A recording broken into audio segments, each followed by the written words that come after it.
Hello, bienvenue, nous voici pour notre rencontre de jeudi, la leçon du jour. Nous sommes en train de vivre cette première leçon de ce deuxième trimestre 2024 où il est question de grands conflits.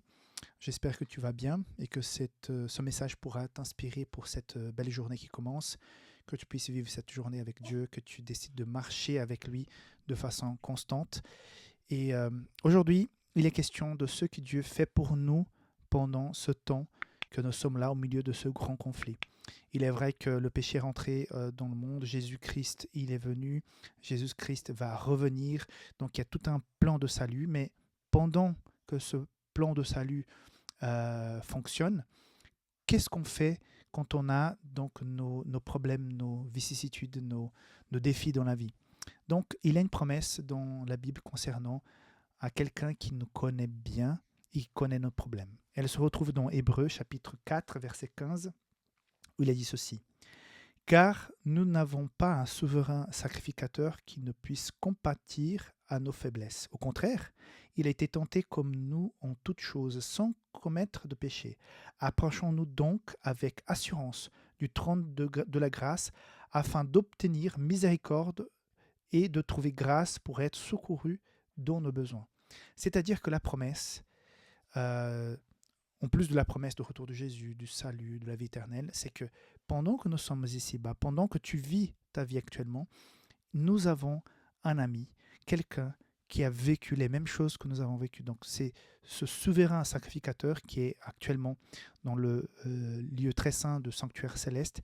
Il est là en même temps pour t'accompagner. Il sait exactement ce que tu as vécu, ce que tu vis, parce que c'est son expérience personnelle aussi.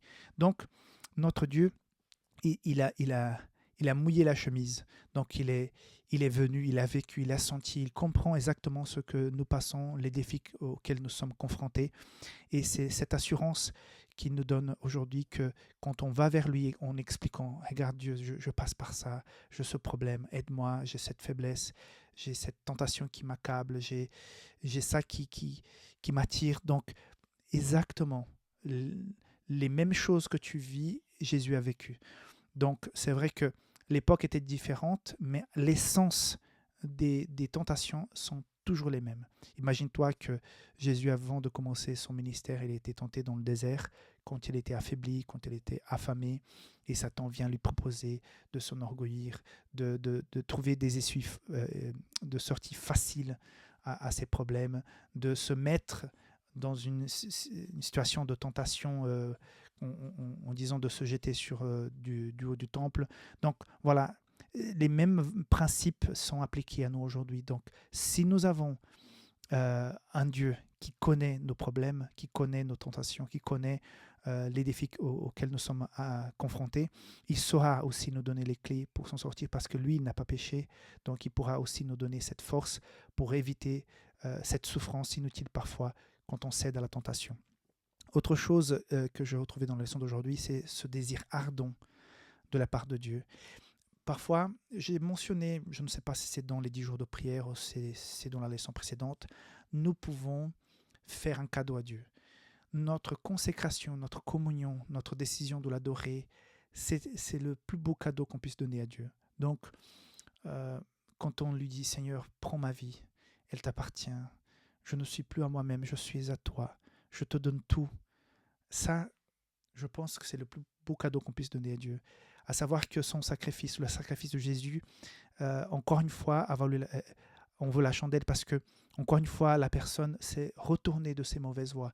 Ainsi comme les anges qui, au départ, ont tergiversé et ont failli tomber dans le panier de Satan, ont fait marche arrière. De la même façon, je pense que Dieu se réjouit quand nous faisons marche arrière et quand on lui demande de nous pardonner, de nous donner la force, de nous conseiller, de nous accompagner, de nous fortifier.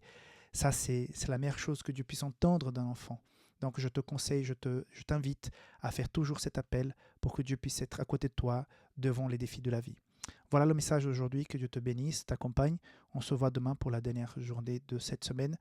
Et d'ici là, que tu sois sage et que Dieu puisse effectivement marcher avec toi, avec ton autorisation. Bye bye.